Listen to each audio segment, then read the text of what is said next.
एक ऐसा पिरामिड जिसे इंसानों ने नहीं, किसी और शक्ति ने बनाया था। एक दरवाजा जो आज तक नहीं खुला और शायद कभी नहीं खुलना चाहिए। 23 लाख पत्थर, 6 मिलियन टन वजन, लेकिन एक भी शव नहीं मिला।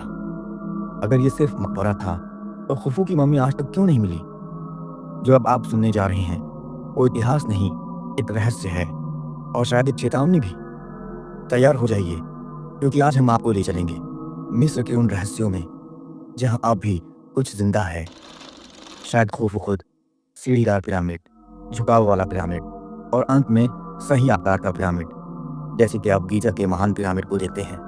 लगभग 2780 ईसा पूर्व मिस्र में तीसरे राजवंश के राजा, क्या कहें, फराओ जोसर का शासन था।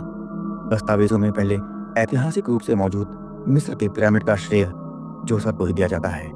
उसके वास्तुकार ने 6 मस्तबाओं परों को एक के ऊपर एक रखकर एक विचित्र संरचना खड़ी की। एक ऐसा ढांचा जो आज भी सबको चौंका देता है। हर मर्तबा अपने नीचे वाले से छोटा था। इस तरह बना एक सीढ़ीदार पिरामिड, एक विशाल सीढ़ी जिसके जरिए मृत फराओ की आत्मा स्वर्ग तक चढ़ सकती थी। बाद के पिरामिडों की तरह इसमें भी राजा के दफन कक्ष, रहस्यमय कमरे और रहस्यमय मार्ग शामिल थे। चौथा राजवंश सीढ़ीदार पिरामिड से वास्तविक पिरामिड तक के चमकवान संक्रमण माया का काल था। आज हम पिरामिड को जिस रूप में जानते हैं, वैसी रचना इसी काल में बनी, इसी युग में जन्म लिया मेदुम तशुर और गीजा के बड़ा महान पिरामिडों अवकान को। दोस्तों, 2613 से 2494 ईसा पूर्व तक चौथे राजवंश का शासन रहा, और उसी दौरान एक नया अध्याय शुरू हुआ। राजा स्नेफरू के शासनकाल में मेदुम में एक सीढ़ीदार पिरामिड बनाया गया।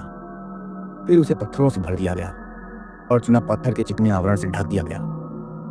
अब पिरामिड की सीढ़ियां नहीं दिखती थी, बल्कि एक चिकनी रहस्यमय सतह दिखती थी जो जैसे आसमान से बातें करती थी। अब तक पिरामिडों का झुकाव लगभग 51 डिग्री होता था, लेकिन अब इस कोण को घटाकर लगभग 43 डिग्री कर दिया गया। कारण इमारत को और अधिक स्थिर बनाना। इसे कहा गया बेंट पिरामिड, एक ऐसी रचना जो ऊपर जाते जाते अचानक झुक जाती है। एक और पिरामिड दहशूर में बनाया गया जो असली पिरामिड की तरह दिखता था, लेकिन था स्कॉट, यानी चौड़ा और कम ऊंचाई वाला। और फिर आया सभी पिरामिडों का राजा, गीजा का ग्रेट पिरामिड। इसे बनवाया स्नेफरू के बेटे खुफू ने, जिसे चेप्स के नाम से भी जाना जाता है। यही वो पिरामिड है जिसे प्राचीन दुनिया के 7 अजूबों में से खास माना गया है। खुफू चौथे राजवंश का ही शासक था। उसके शासनकाल में नील नदी की घाटी में मिस्र की सभ्यता अपने चरम पर थी। खुफू अपनी विरासत को अमर और बनाना चाहता था, और इसी सपने को साकार करने के लिए उसने गीजा की ओर रुख किया। ऐसा माना जाता है कि गीजा में एक स्थायी वर्कफोर्स हाल थी जिसमें कुशल मजदूर रहते थे। वो अपने परिवारों के साथ वहीं बसे हुए थे। इस गांव की जनसंख्या का सटीक आंकड़ा आज भी रहस्य है, लेकिन अनुमान है कि वहां करीब 5000 लोग वहां रहते थे। और ये कोई साधारण गांव नहीं था। यहाँ की चिकित्सा देखभाल, मछली बाजार और कई तरह के उद्योग, एक तांबा प्रोसेसिंग संयंत्र और भी बहुत कुछ। खुफू ने अपने सबसे नाकास कुशल इंजीनियरों, वास्तुकारों और मजदूरों को इकट्ठा किया, एक ऐसी परियोजना के लिए जो आज भी दुनिया को बस हैरान और कर देती है। इस महापरियोजना की जिम्मेदारी दी गई एक युवा प्रतिभाशाली वास्तुकार को, जिसका नाम था हजम। हजम के दिल में अपने राजा और अपने देश के लिए गहरा लगाव था। उसने इस कार्य को अपने जीवन की सबसे बड़ी साधना बना लिया। निर्माण शुरू हुआ। दिन रात, गर्मी सर्दी कभी नहीं रुका।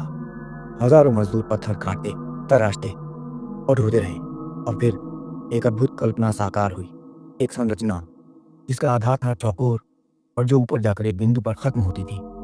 ये डिजाइन न सिर्फ इंजीनियरिंग का कमाल था, बल्कि यह आकाश की उड़ती आकांक्षाओं का प्रतीक था। सालों की मेहनत के बाद गीजा का महान पिरामिड हम आखिरकार बनकर तैयार हुआ। इसकी ऊंचाई, सटीकता और भव्यता आज भी वैज्ञानिकों को अचंभे में डाल देती है।